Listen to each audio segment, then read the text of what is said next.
Age 40 ஆனால் retirement fund இன்னும் 0. இப்போ தான் ரியலைஸ் பண்ணுறீங்க இன்னும் 20 இயர்ஸ் தான் ரிட்டைர்மெண்ட்டுக்கு இருக்குன்னு. உடனே கூகுளில் வர ஒரு ரிட்டைர்மெண்ட் கால்குலேட்டரில் கால்குலேட் பண்ணி பார்த்தா அங்கே ஒரு நம்பர் வரும். இன்னும் 20 இயர்ஸ் தான் ரிட்டைர்மெண்ட்டுக்கு இருக்குன்னா உங்களுக்கு 16.9% ரிட்டர்ன் வேணும்னு. 16.9%ஆ?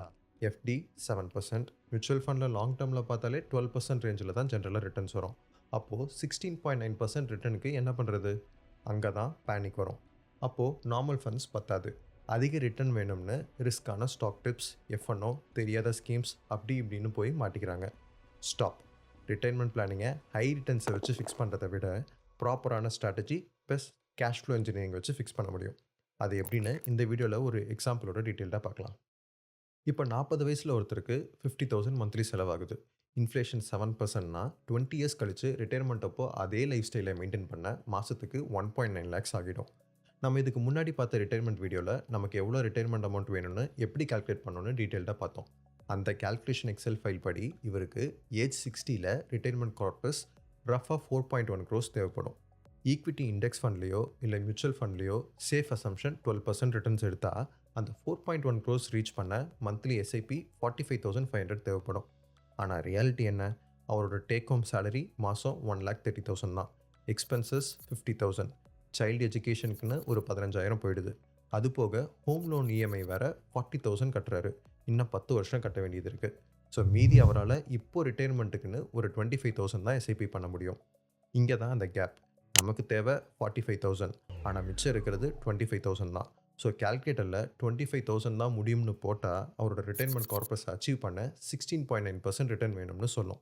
ரிட்டைர்மெண்ட் மணியில் பிக்கஸ்ட் ரிஸ்கே கேபிட்டல் லாஸ் தான். அதாவது நம்ம போட்ட முதலீடை காப்பாற்றுறது. 40 வயசுக்கு மேலே லாஸ் வந்தால் ரெக்கவர் ஆகிறது ரொம்ப கஷ்டம். ஏன்னா ரிட்டைர்மெண்ட்டுக்கு டைம் ரொம்ப லிமிட்டடாக தான் இருக்கும். ஸோ 20 இயர்ஸ்க்கு normal large cap mutual fund இல்லை இண்டெக்ஸ் ஃபண்ட் போல் ரிலேட்டிவ்லி மாட்ரேட் ரிஸ்க் ப்ராடக்டோட 12% ரிட்டர்ன்லேயே அவரோட ரிட்டைர்மெண்ட் கோலை ஹிட் பண்ண முடியும். இங்கே நடக்கிற முதல் மிஸ்டேக் என்னென்னா, கம்மியான எஸ்ஐபியில் ரிட்டைர்மெண்ட் கார்பஸை ரீச் பண்ண முடியாதுன்னு நினச்சிட்டு அதிக ரிஸ்க்கான ப்ராடக்ட்ஸில் இன்வெஸ்ட் பண்ணுறது. அதுக்கு பதிலாக ஸ்டெப் 1, அவரால் மிச்சம் பண்ண முடிஞ்ச 25,000ல் இண்டெக்ஸ் ஃபண்ட்லேயே எஸ்ஐபி ஸ்டார்ட் பண்ணணும்.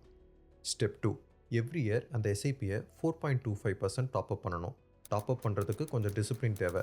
சேலரி இன்க்ரீஸ் ஆகும்போது இல்லை பெரிய போனஸ் வரும்போது டிசிப்ளின்டாக எஸ்ஐபியை இன்க்ரீஸ் பண்ணணும். ஒரு சில வருஷம் சேலரி இன்க்ரிமெண்ட் கம்மியாக இருக்கும், போனஸ் பெருசாக இருக்காது. அந்த மாதிரி சமயத்தில் நம்மளோட எக்ஸ்பென்சஸை கொஞ்சம் குறைச்சி அதை யூஸ் பண்ணி டாப்அப் பண்ணணும். அடுத்த விஷயம், கால்குலேட்டருக்கு தெரியாத ஒரு உண்மை என்னென்னா, இஎம்ஐ டெம்ப்ரவரி.